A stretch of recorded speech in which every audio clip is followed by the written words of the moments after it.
I'm glad to see you all tonight. So I had a few ways I was considering beginning this reading. I thought, well, I could read all the poems I've had rejected this week from journals. I could read all the poems that have a Kentucky connection, and it's actually quite a few. In fact, I've got a couple of poems in Exit 7. I might read those. And then the Louisville Review and New Madrid, which was just down the road. But I'm going to begin by reading the poem I wrote this morning. So I've been doing a lot of poems with, well, there's a lot of protest that goes on in the world, right? So my form of protest, I suppose, is a little bit more subversive. So I've been taking up the causes of certain values, certain words. And so this is called Taking Up the Cause of Mercy. And I have to read my scratch handwriting in this notebook. Taking up the cause of mercy. We can't say where the next world is, though it's always nearby. Its timelessness ready to overtake ours, one moment eclipsing another. Each thing, beginning as itself, becomes another. Tracks on snow go so far out across a field, then cease, then continue through the mind. Let's arrange all these syllables so they can prove once and for all the merciful will triumph. Let's turn toward each other, fullness or emptiness. Reading the word forgiveness, I want to tell each person to release the self like a maple leaf and enter the forest we're never not in the midst of.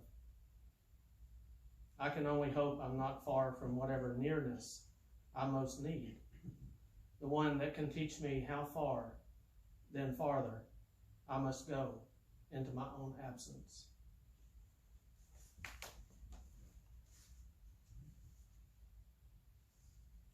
Since you read the poets,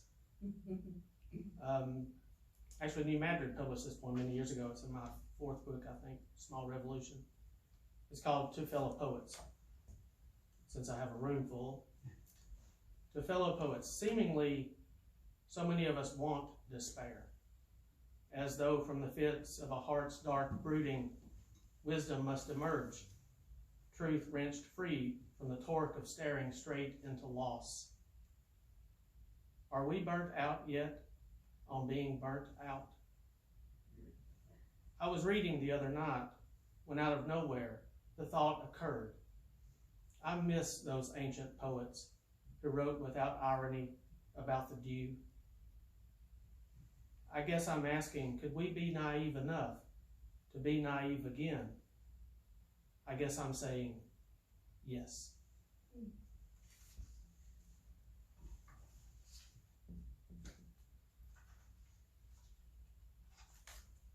Oh, I just saw something. This is called Being in Your Own Mind. When you're with, say, your own kind, those toward whom you do not feel a need to prove yourself, to explain the context out of which you speak, being in your own mind's ease is easier then. No fiddling to find the right word to convey belief in sacramental places, like eddies along a creek's slow course, or underneath the sycamore's million leaves. No need to think you need to craft an argument for studying the stems of sapling oaks, for following a hawk that holds itself aloft along what's left of some horizon line. Your own kind knows the things you know, the way a cedar makes the soil acidic, and how a dogwood often grows nearby, the way a wren builds decoy nests, and how the men a generation back would take it on themselves to stop and mend a fence because they saw it needed done. You used to think the mind could hold a truth, but now you see the mind is like a walnut hole before the vastness of the sky. The mind is smaller than it thinks itself to be. Sometimes you let your own heart be a hymn nobody else can hear beneath your words. It wanders like its Lord inside the coolness of the day. And no one needs to know the knowing it has come to know. Not your kind, at least, who stand around and nod agreement at the thing you didn't say, you didn't need to say, because not saying it is how you, your kind, sometimes let it say itself.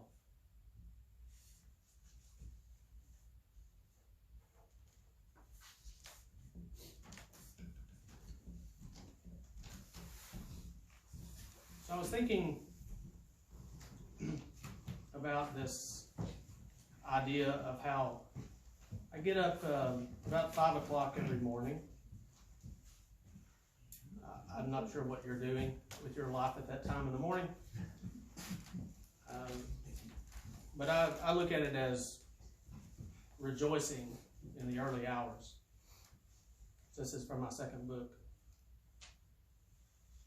I think I was born to live a boisterous life.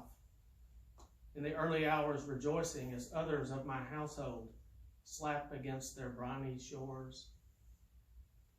Why not be pleased? I heard an old man ask one day. He pointed down a fresh-turned furrow, and his breathing spoke the vowelless name of God. Bombs falling for centuries to come may rip apart the earth, but they will never halt the Samaritan pulling that man from the ditch. I want wisdom and immortality and a taste of lemons. I want to gather all the maple leaves and kiss their undersides and give them back to earth. How often in this life will I say, and? What good will come if nothing's ever joined? One word, then another. A mighty fortress begins to rise.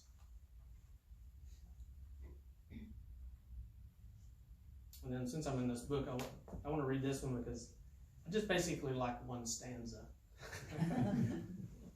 It seems like a mission statement on my part, so I'll let you guess which one. There are 5 stanzas. So this is called In the Fullness of Time. We were talking earlier about a dinner about our house, and we built this house in 2007, and it didn't really go that well. And I was sitting on the front porch sometime after that, and I wrote this poem. And the first stanza is kind of like what I was feeling, I suppose, but things just don't seem to work out. In the fullness of time, I have a way of walking out of comfort into crosshairs. Don't know, can't say, just let it be and carry on. Yet, whoever pulls the trigger must contend with my contentment. Not that I don't rail against my nothingness, but I do it in the deep of night where none can hear. In daylight, I can't keep a straight face, being that presumptuous. A boy, my job was scooping corn to feed the chickens. Let's say I say a few wise things in 50 years. Behind it all, I'll hear a whirring sound and taste the dusty air. On this battlefield, my allies are Basho and David, Enoch and Thoreau, Stafford, Chimborska, Issa, and more. Even Gimple the Fool shows up, who I knew all along was more than a fiction. Soon enough, the fullness of time will speak my deeds. I hope I'll be remembered for my hands along cornstalks, for how I pulled a sheet to cover nakedness, for one whose mind had lost its way.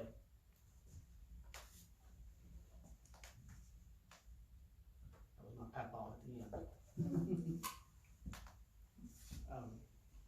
So exit 7, I think I'll read. I've got a couple of poems in here, and I was playing around with sound and doing some strange things several years ago, and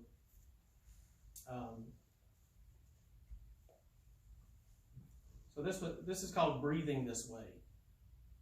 It's got a bunch of made-up words in it, which I think is okay if you're writing poems. Breathing This Way. Then she said, let's make up words as gifts to the language. Word gifts, I said. Yes, like that. Or prayer breaths. I would breathe that way, I said, now that I know. Is there already pond light? Oh, I think so. Seems so. But aren't these words just pairings of two knowns? We can start there, perhaps. We can speak from our poem throats, she said, and be bending with wind listening. Yes, she said, like now. A now secret, a now always.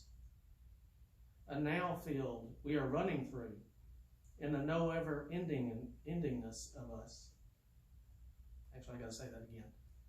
A now field we are running through in the no ending everness of us. It's hard to make up words, which is just basically combinations, but they're strange, wonderful things. And this is called Responsible. I guess this is for my wife who's sitting up here. Around this place, the floorboards buckle. The honeysuckle weeps down the fence, while one pant leg does a tipsy dance on the clothesline, leaning due east. What's the meaning of all these stacked books, my wife asks, giving me that look again, like she'll toss them in a fire. I make my living, I say, by doing nothing, so back off, which gets a good, long, sarcastic laugh, and of course, no cash. But who cares? It's all song from here and neighborly stares, and the whippoorwill setting the score down in clear, enunciated tones, while I shrug and lean in close to what shines and trembles in my throwaway bones.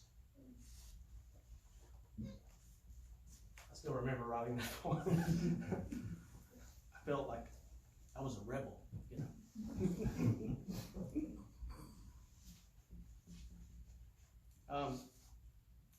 I hope you're all familiar with the Kentucky poet Morris Manning, and if you're not, then I'm going to make a pitch for reading Morris Manning.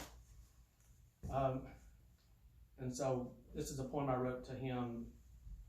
I have a lot of poems that are written to specific poets. They all have titles that are similar, concerning birds along a hillside, concerning whatever. They all begin with concerning. I thought this is kind of neat until I was reading the Bible, and then Paul always says, I write to you concerning. And that's where that came from. So this is called Concerning a Small Thing to Morris Manning.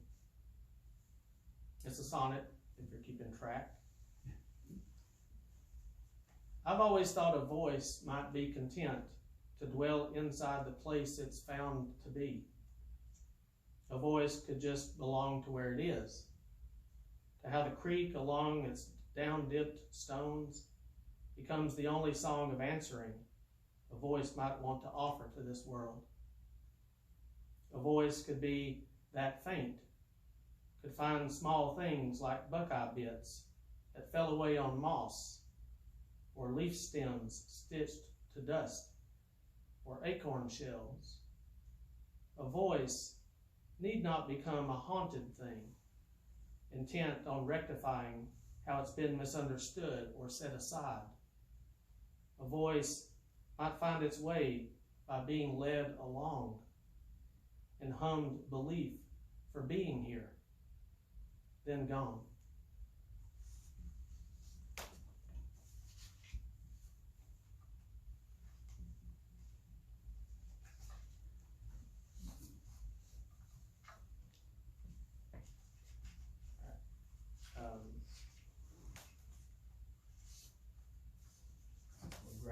Grab a book here. And so this is, I love the cover of this book. It's one of my former students, John Searcel, whose images have served as the cover of 3 of my 6 books. And this one is maybe the most perfect one, at least in my estimation. I think I'll read a couple of points from this book. And I'll just tell you this, I like to play around with shapes and forms and kind of create things I really have never seen before. And that's how I kind of stumbled into this shape. Not every point in the book, but most of the poems. I'll have a stanza that, is 4 or 5 or 6 lines long, and then, it kind of has a sense of symmetry to it. But then I would have like a leftover word or two that would be on its own line. And then I'd drop the next line, and then I found myself doing this thing with the opposite. So I'd have a word like selfless, but then the next word would be self, or, just playing around with opposite words. So you might hear that in this one. Leaving one episode to enter another. One's own decline may be the nation's decline, a development insurmountable for which one feels unprepared and even unlike one's essential self. To be selfless, to imagine one's non-existence gets both easier and harder with age, like almost remembering something one intended to accomplish, but which no concentration now can seem to summon. One's thoughts send out root systems in every direction, gripping down to hold a while longer one's place upon the earth, to see how much more can happen, how much more less will be necessary. All the poem's unnecessary words are still present. Someone may think and be right, of course, since realistically few of the words are essential to how people go about their days, leaving one episode to enter another, neither serving as the desired place where, finally, all moments blaze up into a speaking voice. Though the downspout remains voiceless, one can listen all night to rain along the roof, drafting a letter no one will read, that by morning's calm will have been absorbed. Every last letter and phoneme of meaning as gone as whatever already begins to arrive.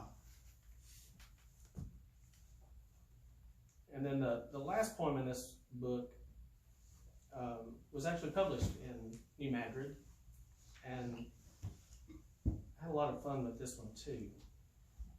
And when I was arranging the book, I wanted to end. I always like to think about how my books begin and then what they end with. I'm very much influenced by the band U2. So you can begin with uno, dos, tres, catorce, and then you can end with a song called Yahweh. So uno, first testament, dos, second book, tres, third chapter, 14. Yeah. So look that up. I am that I am. So it's from beginning to end, alpha to omega. That's what they're doing with that. So anyway, I like to think about the way my books start and then the way they end. This is called One or Another Fate Mostly Forgotten.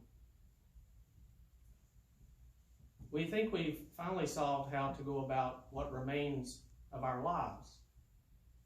But as soon as something in the foreground comes clear, something else steps forth in the distance. And there's really no way to hold both in mind.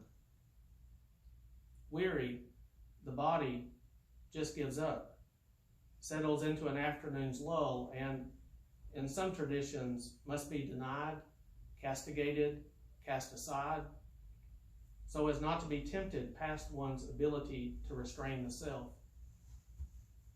Always there are other lives to imagine with their own narrow alleyways, lost door keys, lockets misplaced, one or another fate mostly forgotten, constituting what amounts to something similar to what one has grown used to, if not accepted. Is enlightenment ever rejected? Ever experienced as an embarrassment? Ever sensed as an unraveling of a long-cherished belief? What we do with doubt is use it as a starting point, rhyming more and more we meet in the world, not to reject outright the codes we're taught, but to learn how to unlearn what isn't necessary, or what becomes distracting, or what happens when promises made one by one begin to unmake explanations, giving them back into mysteries.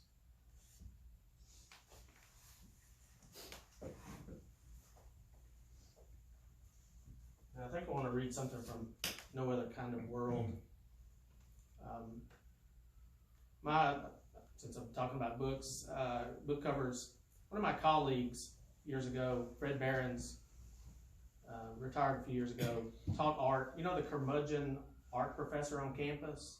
I mean, I hope you have met that guy before. Mine perfected it. He was the most perfect curmudgeon there was. I made a comment one day about how a lot of colleges have a rotter in residence, but our college had a geezer in residence. And he's walking with another guy, and he said, we prefer the term curmudgeons in residence. But anyway, this is a painting of his, and it's in one of our buildings. And years ago, when I had my first little chapbook published, I had like 3 options. I went to lunch one day and just put them down in front of Fred Barron's, and he just went, and I said, don't you want to know what I'm asking? He didn't. He just picked that one. I said, I guess that'll be the cover of my first chapbook. And then this became the cover of a book. So I just love this idea. In this book, kind of continuing this idea of shapes or forms, I read a lot of poems that have short line stanzas, 3 of them, but where the last word of every stanza rhymes. I thought I'd never really seen that, so I thought, let me see if I can try this. It's kind of hard to do, and I know one of them by heart, so it's in this book. It's called In Winter. It goes from the title into the poem.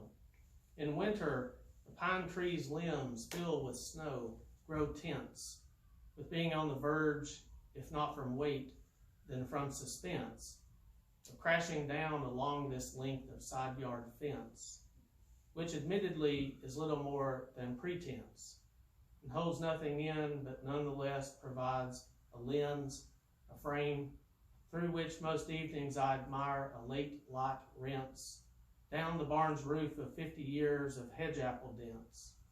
There where a child I often climbed, but haven't since, though where else ever felt so small and immense? I hope no one noticed how I stole from the poet Robert Hayden. Do y'all know that poet? Yes. Winter Sundays? Yeah. At the end of those winter Sundays, he says, but what did I know of love's austere and lonely offices? So I did the where else? Just in my mind, I've got that little echo of Robert Hayden.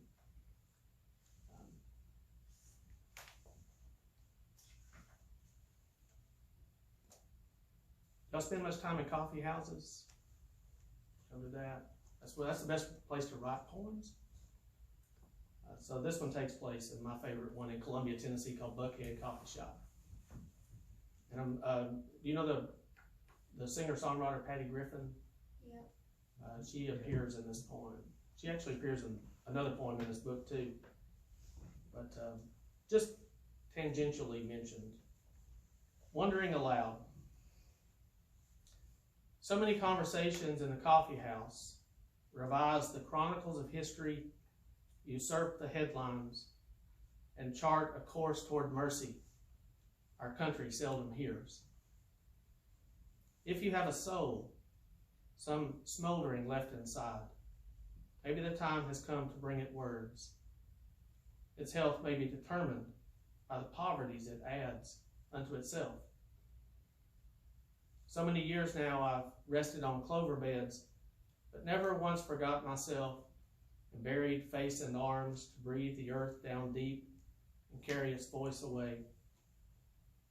The loveliness of form has brought me back from who I was, a man itinerant, lulled by memory, thinking what I've lived has been the only path.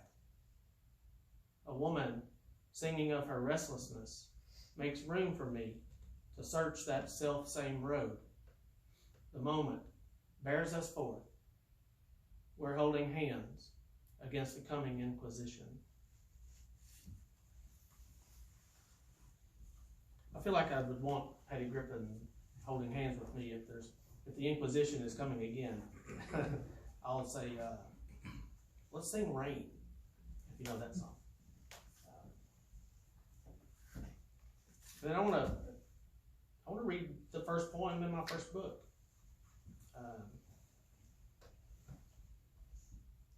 This is called In Fear and Trembling.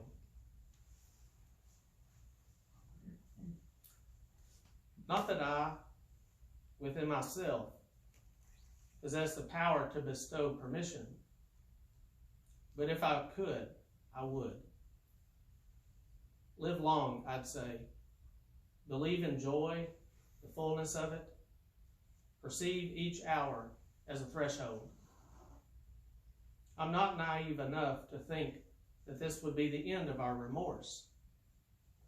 There'd still be women on the streets, pulling shawls about them in the freezing cold. Hitler would have set aside his paintbrush anyway. We cannot halt a record week of touchdowns on the plains, houses obliterated, unread letters strewn 100 miles away. But the fact a voice can speak a language and be understood by someone else is itself incomprehensible, and surely evidence of compassion that exists outside ourselves.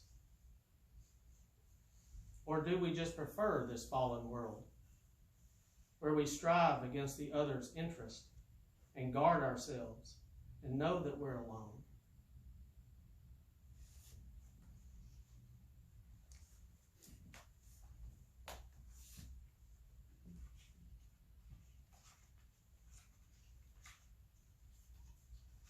So, for a long time I was writing these little 5-line poems. You ever read, I know you've read haiku, and maybe tanka. Tanka's predates haiku, but it's a 5-line form and syllable count, 5, 7, 5, 7, 7. And of course, many of us can't follow the rules. So I started writing these, what I called 5-liners. And I wasn't going to call them a tanka or tonka. And I would send these back and forth to my friends, and then they would send some back to me. And my friend Michelle Miller, who lives in Columbia, Tennessee, I loved hers. She would come up with these really amazing ones.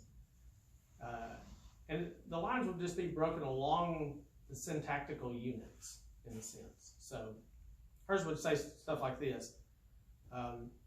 Everything is recycled, even the air. Sometimes when I breathe, an old friend comes to mind, and I wonder about that. Not great? Love that. And then another one of hers says, I may be small town, but isn't every person I get to meet a country of rivers and extravagant cathedrals? So anyway, I thought I'd read you a little meandering of some of the ones that I've done. I love best the smallest poems. They say, I won't, but know they have to settle. Given a choice between emptiness and fullness, I choose the hand of the one asking. The haikuist studies the shade of the pine tree till he loses count of the years. This morning a leaf fell so slowly I rifled through several decisions, making none of them. In the empty chapel I whisper, holy, and then, for no good reason, I dance a swift jig. I wish the glassblower knew me and would spend the day revealing all the fragile shapes breath can be. Guiltily I admit to so many self-portraits when all along I would have been content to live in Gauguin's bedroom. Some days I'm out walking a gravel road, just one more Luther lost on his way to find the church door. I move on this earth perpendicular, and most times miss the snail on its long journey and the mushroom tipping its hat. If I sing to myself, I sing in a voice I hope is yours, and like an old cottonwood, I bow slightly as some new Moses passes in the reeds. Absolutely. I keep wondering about the poem I hope to write from the other side. In the child's drawing, so clearly does the tree bow shyly and the horizon line smile a little. Well, yesterday I was desperate to know, and now I'm just an old bucket off the side porch. This language, so casual, we say post-war. Why not post-tulip bloom, post-hayfield cleared? Light like roots at the base of a tree, yet you insist on being in the dither? You can't tell me the hummingbird hasn't raced away to go write something in his notebook too. Tell me that story again. The one where sassy Goldilocks gets eaten by the bears. And then I always like to have people repeat this one if you could. So, big subject death. Big subject death. You are not so big. You are not so big. Swallow me someday. Swallow me someday. You'll still not be satisfied. You'll still not be satisfied. Even small I was satisfied. Even small eyes was satisfied. That's fun. So maybe I'll just read a couple more. Does that sound good? And I want to end with the, I've never done this. I always begin my readings with the poem I wrote that morning. Today I wrote two. So I'm going to end my reading with the other one I wrote. Bizarre. But I'll this will be my next to last. A few words left behind. I've no desire to use a different voice with you than with a white oak sapling, moss I walk upon, or creek stones. Even a falling leaf describes a prayer. When bewilderment descends, I give up searching for my hidden name, the one the willow snaps along its lengths. I turn back toward the fence row, its 6 or 7 posts. Imagine a language pieced together from archaic words we thought we left behind. I could spend all evening staring at 2 trees at the far end of this snow-soaked field. Our people years ago would plant an apple tree some distance from the house to draw the bugs away. A lesson's there for those who keep life's sweetnesses near. The cold's moved in to cancel what we've stored away. Will we make the spring? It's envy I have, but also love for how the grasshopper gets to fling itself away.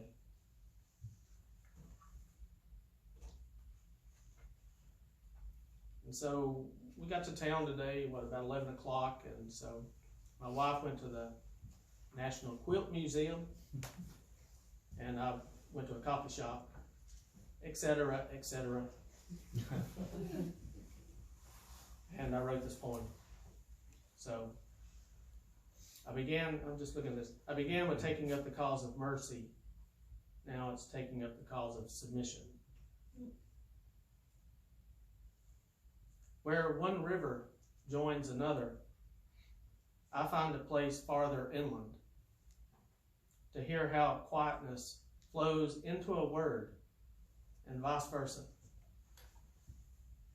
Wordsworth spoke of the sweet breath of heaven, his prelude, a horizon I've still not gained, a well I keep visiting, replenishing my thirst.